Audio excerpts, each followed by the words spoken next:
Can't someone, anyone, explain to me what the hell is going on? Right?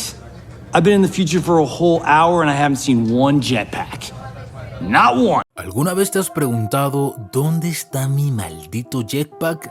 Crecimos viendo caricaturas y películas donde para el año 2025 ya deberíamos estar volando por los cielos, viviendo en ciudades flotantes y comiendo pastillas que saben a pizza. Pero aquí estamos, atrapados en trancones, pidiendo comida por apps y ensimismados en redes sociales dentro de las cuales el mundo se mueve. ¿Qué pasó? ¿Por qué nos vendieron ese futuro brillante y tecnológico, pero terminamos en un futuro incompleto? A medida que crecemos, nos damos cuenta de que el mundo rara vez se presenta como lo imaginamos. Sin querer, en este canal hemos ido abordando diferentes casos y temas que giran sobre el retrofuturismo, en el que cosas que antes se planteaban como el futuro se lograban materializar o no. Que las videollamadas, que las casas inteligentes, que las lavadoras. Todos inventos que se pensaron en un momento como el mañana y que por lo menos en estos casos sí lograron llegar al final del túnel.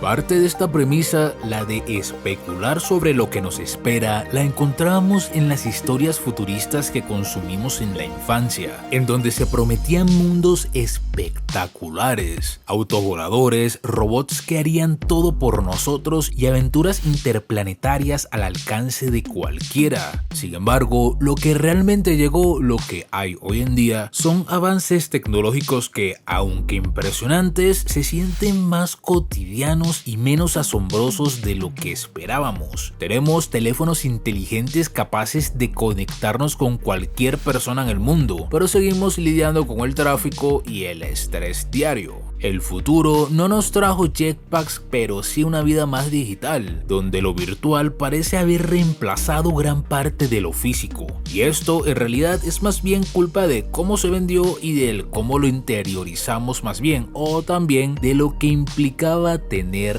algo nuevo. Por ejemplo, aquellos que hayan lavado a mano alguna vez en la vida saben muy bien lo mucho que ayuda una máquina específica para ello. Hasta cierto punto entiende uno la impresión, la expectativa que daba pensarse en un solo aparato que pudiera lavar, enjuagar y secar la ropa, dejándola lista para ponértela en muy poco tiempo. En fin. Nos prometieron ciudades flotantes, pero lo que tenemos son redes sociales que consumen horas de nuestro día y que parecen ser, y son en realidad, una extensión de nuestras vidas, una forma de vivir en el mundo actual. Nadie predijo que pasaríamos tanto tiempo mirando pantallas pequeñas y mucho videollamadas por televisores. Es curioso cómo la humanidad terminó usando el poder del internet, una de las herramientas más revolucionarias de la historia, para consumir todo tipo de contenido, desde algo muy educativo hasta algo que es simple entretenimiento.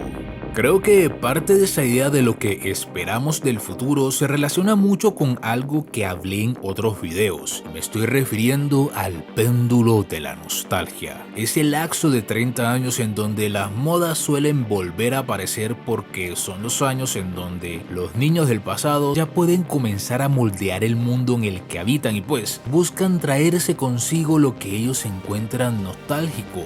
Seguimos pensando en el futuro que se pensaba en películas como estas y sin querer estamos prolongando ideas que no necesariamente representan un futuro real y plausible. Aquí es donde creo que radica la respuesta a la pregunta de ¿y esto es el futuro? Uno pensaba en autos voladores y viajes a Marte y lo que terminó llegando fue una inteligencia artificial en el bolsillo.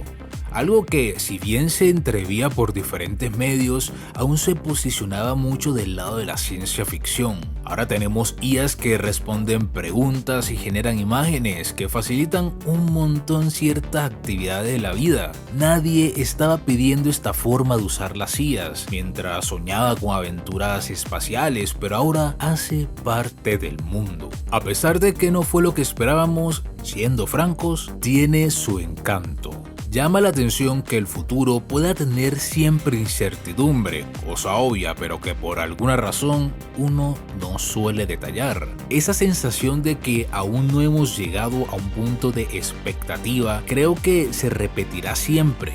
No habrá forma de llegar a un estado de no deseo, de no sueño sobre lo que debe haber miles de años adelante, y ese querer quedará siempre en el marco de la ciencia ficción, de lo que podría pasar y haber. No sé qué tanto se espere aún una patineta voladora como la de Volver al Futuro, pues por la especie de euforia en la que vivimos con las IAs, esas necesidades se quedan como que en otro plano. Una pregunta que vale la pena hacerse es, ¿y todo esto de la IA para dónde va? En lo personal, yo espero que todo esto vaya hacia una Cortana como la de Halo, pero como dicen por ahí, amanecerá y veremos. Un amanecer en el que despertamos y de repente los jetpacks son tan comunes como los celulares. Claro, primero serían carísimos y exclusivos, pero después habrían ofertas de fin de año y paulatinamente eso dejaba de ser futuro y se volvería el presente, algo más normal que hace parte de nuestra vida cotidiana. Así que por ahora seguiremos adaptándonos, quejándonos del por qué las cosas no son de tal forma y ante todo, soñando. Porque al final del día, aunque tengamos inteligencia artificial, robots aspiradoras y redes en las que funciona parte del mundo, siempre diremos, sí, pero yo quería mi jetpack. Y bueno, este fue el video del día de hoy. Dar a like y suscribirse es gratis. Deja un comentario si así lo deseas. Hasta la próxima entrega. Bye.